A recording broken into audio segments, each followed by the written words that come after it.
আমাদের আকাঙ্ক্ষা প্রত্যেক মানুষকে দ্বীনের ছায়াতলে নিয়ে আসা। বাংলাদেশ জামায়াতে ইসলামীর আমির ডাক্তার শফিকুর রহমান বলেছেন, ইখলাসের সাথে দ্বীনের কাজ করতে হবে, অর্পিত সাংগঠনিক দায়িত্ব সঠিকভাবে পালন করতে হবে। আমরা জামায়াতকে নয়, ইসলামকে ক্ষমতায় আনতে চাই। ইসলামের আলোকে ন্যায়ভিত্তিক রাষ্ট্র কায়েম হলে মদিনার আদলে নারী-পুরুষ নির্বিশেষে সবাই সমান নিরাপত্তা পাবে। শিক্ষিত মা হলে জাতি শিক্ষিত হবে। তবে সেই শিক্ষা হতে হবে রাব্বুল আলামিনের নামে। তিনি বলেন, চোখের পানি ফেলে সেজদায় পড়ে আল্লাহর সাহায্য চাইতে হবে। আমরা আল্লাহরই সাহায্য চাই। আমাদের আকাঙ্ক্ষা হবে প্রত্যেক মানুষকে দ্বীনের ছায়াতলে নিয়ে আসা। আমিরে জামায়াত আরও বলেন, মুমিনদের দায়িত্ব হল প্রতিবেশীর হক আদায় করা। আমরা সবাই আল্লাহর গোলাম, এটাই আমাদের পরিচয়। তিনি দায়িত্বশীলদের উদ্দেশ্যে বলেন, বুঝেশুনে জনশক্তিকে পরিচালনা করতে হবে। সংগঠনের কেউ অপরাধ করলে অপরাধের মাত্রা অনুযায়ী বিচার হবে। ব্যক্তি নিজেকে পাহারা দিবে, সংগঠন সবাইকে পাহারা দিবে।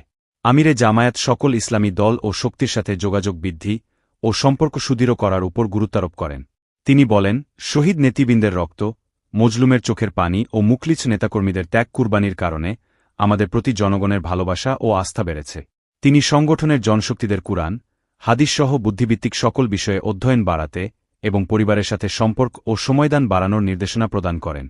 ৩০ ও ৩১ মে জুমাবার ও শনিবার বাংলাদেশ জামায়াতে ইসলামীর রংপুর দিনাজপুর অঞ্চলের উদ্যোগে জেলা ও মহানগরী কর্মপরিষদ সদস্যদের ২ দিনব্যাপী অনুষ্ঠিত শিক্ষাশিবিরের সমাপনী দিনে প্রধান অতিথির বক্তব্যে তিনি উপরোক্ত কথাগুলো বলেন।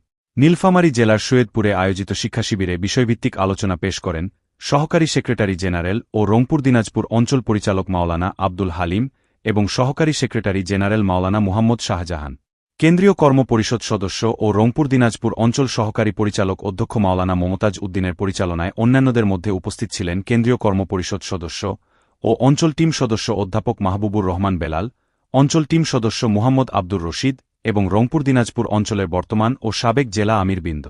মাওলানা আব্দুল হালিম বলেন, আমাদের ব্যক্তিগত, পারিবারিক, সাংগঠনিক ও সামাজিক জীবনে আচরণ সুন্দর ও পরিচ্ছন্ন হতে হবে। উত্তম ব্যবহার দায়িত্বশীলদেরকে সংগঠনের জনশক্তি ও সাধারণ মানুষের নিকট গ্রহণযোগ্য করে তোলে। মাওলানা মুহাম্মদ শাহজাহান বলেন, সংগঠনের জনশক্তির সকল কিছু আখিরাতমুখী হতে হবে। সংগঠনের মজবুতি অর্জনে সবচেয়ে গুরুত্বপূর্ণ ভূমিকা পালন করে ইউনিট সংগঠন। সাংগঠনিক মজবুতি অর্জন ও জনসমর্থন বৃদ্ধি করে সফলতা অর্জন করতে হবে।